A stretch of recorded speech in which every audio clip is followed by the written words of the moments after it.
Hello everyone, welcome back to channel Suptech Bangla YouTube চ্যানেলে আপনাদের সকলকে অনেক অনেক স্বাগতম জানাই। তো বন্ধুরা, আজকের ভিডিওর থাম্বনেল এবং টাইটেল দেখে আপনারা আশা করি বিষয়টা বুঝেই গেছেন। হ্যাঁ বন্ধুরা, আজকে এনআরসি নিয়ে আপনাদের সাথে বিশেষ কিছু আলোচনা করাটা খুবই প্রয়োজন হয়ে দাঁড়িয়েছে বর্তমান সময়ে। আমাদের পশ্চিমবাংলায় এনআরসি এবং যেটার আর একটা ফর্ম আছে সিএএ, সিটিজেনশিপ অ্যামেন্ডমেন্ট অ্যাক্ট, এটা খুবই গুরুত্বপূর্ণ স্টেপ হয়ে দাঁড়িয়েছে। এটা আমাদের পশ্চিমবাংলায় খুবই যত সম্ভব তাড়াতাড়ি কিন্তু লাগু হওয়া প্রয়োজন। কেন আমি পশ্চিমবাংলার কথাই বলছি? এটা তো অল ইন্ডিয়া, সমস্ত ভারতবর্ষের একটা স্টেপ নেওয়া প্রয়োজন। আর সেটা কিন্তু হচ্ছেও বিভিন্ন এনডিও শাসিত রাজ্যে, কিন্তু এটার কাজ অলরেডি শুরু হয়ে গেছে। কিন্তু আমাদের পশ্চিমবাংলায় এটার কাজ কিছুই আগায়নি বা কিচ্ছু শুরুই হয়নি জাস্ট। কিন্তু আমি কিছু সিনস অফ সিনারি আপনার সাথে ঘটতে পারে সামনের দিনে, সেটা আমার সাথেও, সাধারণ পাবলিকের সাথেই অ্যাকচুয়ালি এটা হবে সামনের দিনে, এটা আমার মনে হয়। কি আপনাদের সাথে বলে দিই, এটা ভয়ানক একটা পরিস্থিতি। আপনি আপনার বাড়িতে বসে আছেন, সুস্থ স্বাভাবিক নর্মাল বাড়িতে যেরকম করে প্রত্যেকদিন থাকেন, আজকেও বসে আছেন। এই যে ভিডিওটা দেখছেন, যারা যারা ভিডিওটা দেখছেন কিংবা আপনারা আপনার মতন কাজ করছেন, হঠাৎ করে আপনার বাড়িতে কেউ ঢুকে গেল, যেটা আপনি জানেন না কে, ঢুকে আপনাকে টাইট করে দিয়ে বেরিয়ে গেল। শুধু আপনাকে না, হতে পারে আপনার ফ্যামিলির আর যারা যারা আছে আপনার ফ্যামিলির, সেটা হয়ে গেল। ঠিক আছে, যা যা খারাপ কিছু ভাবছেন, হ্যাঁ বন্ধুরা আপনারা যেটা যেটা ভাবছেন, হ্যাঁ দাদা বৌদি সকলকেই বলছি, ঘটে গেল। এখানে কার কি যাবে বলুন? এখানে আপনার ছাড়া ক্ষতি কারো হবে না, এবং আমার সাথে হলে সেটা আমার ক্ষেত্রেও তাই। এবং আরেকটা সিন দেখে নেওয়া যাক। আপনি বাজারে গেছেন বাজার করতে, বাজার থেকে আসছেন বাজারে হাত ব্যাগে, বাজারে ব্যাগটা আপনি হাতে নিয়ে আসছেন, ভালো ব্যাপার। হঠাৎ করে দেখলেন কোথা থেকে 20 জন 22 জন লোক এসে আপনাকে টাইট করে দিয়ে চলে গেল। ঠিক আছে, এরকম ঘটনা মাঝে মধ্যেই হবে, শুধু আপনার ক্ষেত্রে না, আশেপাশের লোকদের ক্ষেত্রেও। তারা আপনার প্রতিবেশী, আর এটা আপনাকে মেনে নিতে হবে। কেননা তারা শুধু প্রতিবেশী এমনটা নয়, তারা আপনার এরিয়াতে বিভিন্ন বহুত বছর ধরে আছে, তারা ভোটাধিকারে, এটা আপনি আমি মানলেও কি না মানলেও কি কিচ্ছু যায় আসে না। কেননা আপনার ভোটার তালিকায় বা আপনার এরিয়ার ভোটার তালিকায় তাদের নাম আছে, কিন্তু তারা আদৌ এত বছর কোনো দিনই আপনি দেখেননি। কেননা তারা ভারতবর্ষের নাগরিক, অথচ আপনার এরিয়াতেই আছে, আপনার প্রতিবেশী, কিন্তু আপনি জানেন না। আসলে তারা হলো বাংলাদেশি। এরকম প্রচুর ভুয়ো বাংলাদেশি আমাদের পশ্চিমবাংলায় কিন্তু আসছে। শুধু পশ্চিমবাংলায় আসছে সেটা তো খবর জানা যাচ্ছে না, জানা যাচ্ছে বিভিন্ন এরিয়াতে, বিহার, আসাম, এই সমস্ত, উত্তরাখণ্ড, গুজরাট। তারা কিন্তু ইতিমধ্যেই এনডিএ শাসিত বিভিন্ন রাজ্যে কিন্তু এটার স্টেপ নেওয়া শুরু হয়ে গেছে। কিন্তু আমাদের পশ্চিমবাংলায় এখনও কিচ্ছু হয়নি। তার মানে কি পশ্চিমবাংলা এখন একদম সুরক্ষিত? একদমই না বন্ধুরা, পশ্চিমবাংলা সুরক্ষিত আমার তো মনে হয় না। পশ্চিমবাংলার এটার কাজ, পশ্চিমবাংলার রাজ্য সরকার যে আছে, মুখ্যমন্ত্রী আমাদের দিদি, তিনি কিন্তু কোনো রকমভাবে এই স্টেপটা নিতে দিচ্ছে না।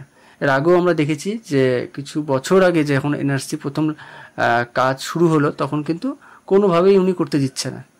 তো সামনের দিনে কিন্তু ভয়ানক দিন আসতে পারে এটার জন্য, যে সিনগুলো আপনাদের দেখালাম। তো এটার জন্য আরও কি কি খতরনাক পরিস্থিতি সম্মুখীন আমাদের হতে পারে, এটা আমি আর নাই বললাম, এটা আপনারা একটু আইডিয়া করে বুঝে নিন। আমি একদম টোটালটা বলতে পারবো না, বুঝছেন? আমি জাস্ট আপনাদের যে ভিডিওটা বলছি, এটার জন্য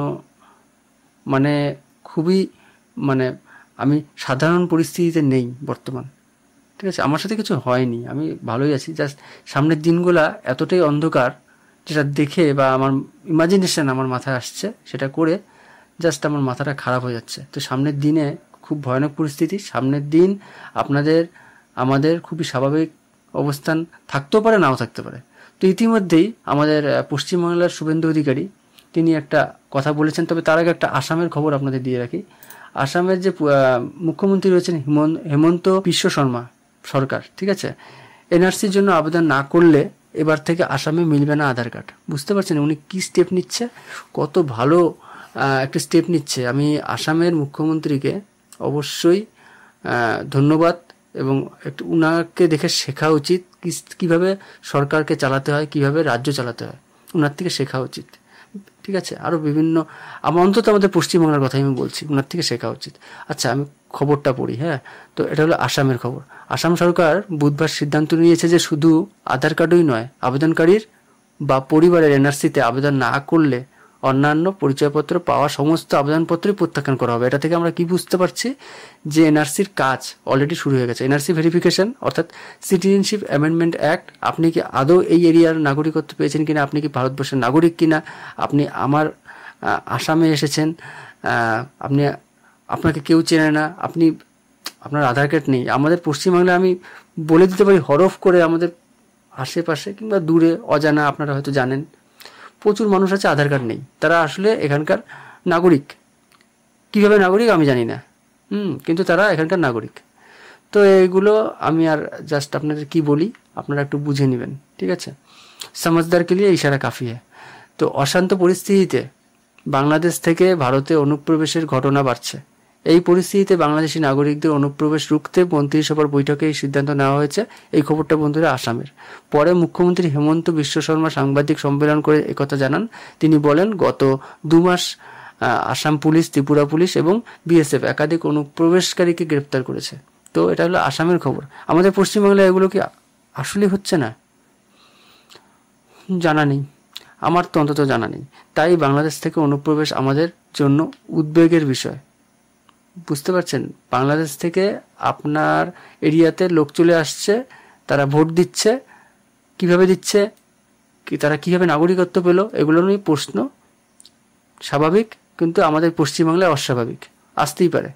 আমাদের ব্যবস্থাকে আরও শক্তিশালী করতে হবে এবং সেই কারণেই আমরা আধার কার্ডের আবেদন প্রক্রিয়াকে কঠোর করবার সিদ্ধান্ত নিয়েছি। তিনি জানান, ভবিষ্যতে আধার কার্ড ইস্যু করার জন্য একটি এসওপি জারি করা প্রস্তাব মন্ত্রিসভার বৈঠকে অনুমোদন করা হয়েছে।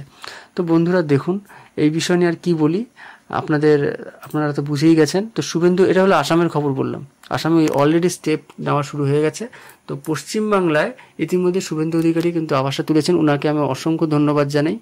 ঠিক আছে, মনে করেছেন এনআরসি তো আমাদের এখানে একদম মানে আলোচনাই বন্ধ হয়ে গেছিল, সেই আলোচনা নতুন করে ঘুম থেকে উঠলো ওনার জন্যই, আর আলোচনাটা খুবই প্রয়োজন। এনআরসি নিয়ে ঢেউ অনেকটাই কিন্তু স্থিমিত হয়ে গিয়েছে, তবে ভুয়ো ভোটার নিয়ে নানা প্রশ্ন উঠতে শুরু করেছে নতুন করে। এসবের মধ্যে, এটা কিন্তু একটা লেখা বেরিয়েছে হিন্দুস্তান টাইমসে, যেটা আপনাদের পড়ে শোনাচ্ছি। এসবের মধ্যে ফের এনআরসি নিয়ে দাবি তুলেন শুভেন্দু অধিকারী। রাজ্যের বিরোধী দলনেতা শুভেন্দু অধিকারী একাধিক রাজ্যের নাগরিককেও হাজির করেন। তিনি বলেন, পশ্চিমবঙ্গের বেআইনি ভোটার রয়েছে, না হলে সাদ রাশিদ মতো, আমরা কটা খবর বন্ধুরা জানি, দেখুন ঘটনা, না হলে সাদ রাশিদের মতো জঙ্গি ভোট দিল কি করে।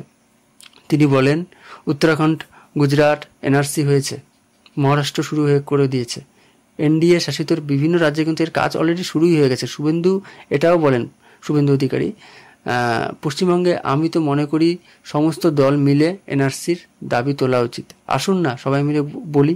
উত্তরাখণ্ড করেছে, গুজরাট করেছে, অন্য স্টেটগুলো এনডিএ শাসিত বিভিন্ন রাজ্য করছে, মহারাষ্ট্র শুরু করে দিয়েছে ইতিমধ্যে কাজ। আপনারা কেন করছেন না? আমাদের রাজ্যে কেনই বা এই কাজ হচ্ছে না? আমি জিজ্ঞাসা করতে কি পারি না? আপনাকে আমি জিজ্ঞাসা করি, সাদ রাডি ভোট দিল কিভাবে? হরিহরপাড়া থেকে গ্রেপ্তার করেছিল এসটিএফ অসম, বাংলার পুলিশ নয়, সে 2বার ভোট দিল। বাংলাদেশের জঙ্গি, সে 2বার ভোট দিল কিভাবে? স্বাভাবিকভাবে এই রাজ্যে অবৈধ ভোটার তো আছেই, এখানে নির্বাচন কমিশনের কোনো ভূমিকাই নেই। ঠিক আছে, এদিকে ভোটার তালিকায় একের পর এক ভুতুরে ভোটারের সন্ধান মিলছে। দক্ষিণবঙ্গে ভোটার তালিকা দেখা যাচ্ছে উত্তরবঙ্গের ভোটারের নাম। তো এই যে গরমিলগুলো, এইভাবে কিভাবে সম্ভব? সরকারের ইনভলভমেন্ট ছাড়া। আপনার জানা থাকতে পারে, জানা থাকলে কমেন্টে জানান। ঠিক আছে, আমার জানা নেই। স্থানীয় লোকজনও চিনতে পারছেন না এরা কোথাকার, অথচ স্থানীয় ভোটার তাদের তালিকায় নাম রয়েছে। ভাবা যায় জাস্ট, আপনারা ভাবতে পারছেন?